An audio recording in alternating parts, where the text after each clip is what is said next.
Hey everyone, today we will travel to a prehistoric era, this old Stone Age, where everything started.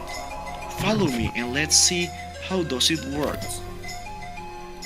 So guys, I'm gonna tell you how the Stone Age begins. Basically, the Stone Age begins with the first production of stone implements and ends with the first use of bronze. Since the chronological limits of the Stone Age are based on technological development rather than actual date ranges, its length varies in different areas of the world. The earliest global date for the beginning of Stone Age is 2.5 million years ago in Africa, and the earliest date end is about 3300 BCE, which is the beginning of Bronze Age in the Near East. Also, there is evidence suggesting that the 2.5 million years limit for stone tool manufacture might be pushed further back. The reason is that the capacity of tool use and even its manufacture is not exclusive for our species. There are studies indicating that bonobos are capable of flacking and using stone tools in order to gain access to food in experimental setting. Nevertheless, there are differences between the tools produced by modern apes and those produced by early toolmakers, who had better biomechanical and cognitive skills and produced more efficient tools. The difference, however, is of degree, not of nature. In fact, the earliest tools predate the emergence of the Homo genus, and it is believed that some of the Australopithecus were the first toolmakers.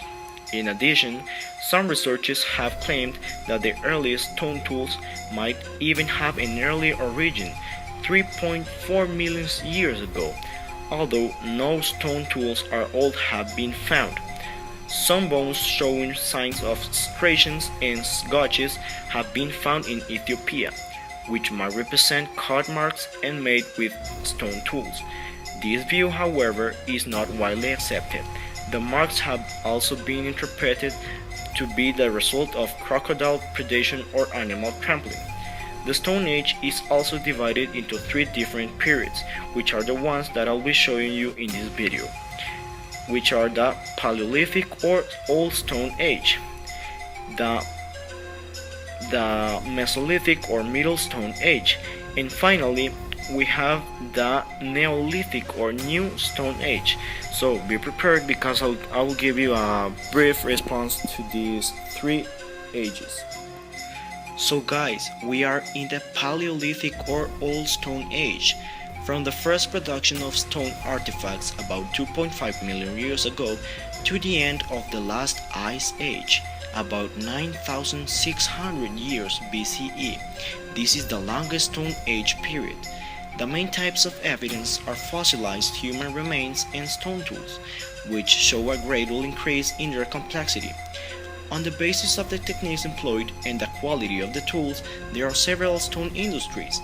The earliest of these is called the Oldowan, which are very simple choppers and flakes. So basically guys, the Paleolithic or Old Stone Age is the beginning of stone industries, which were made out of stone. But did you know guys that not all the tools was made of stone?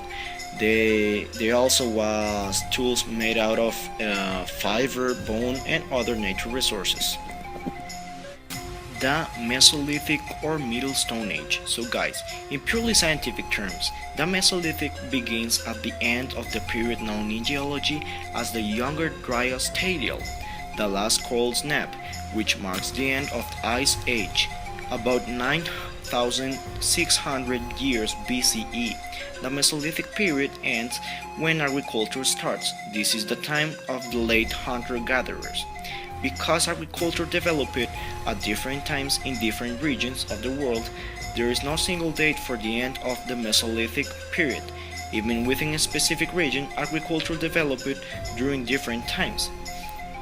So basically guys, when agriculture just started, it was the end of the hunter-gatherers.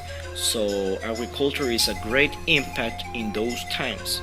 It was a great way to get better food and easier. And finally guys, Neolithic or New Stone Age. So This one begins with the introduction of farming, dating variously from 9000 BCE in the Near East, 7000 BCE in Southeast Europe, and 6000 BCE in East Asia and even later in northern regions. This is the time when cereal cultivation and animal domestication was introduced. In order to reflect the deep impact that agriculture had over the human population, an Australian archaeologist named Gordon Giddle popularized the term Neolithic Revolution in the 1940s CE.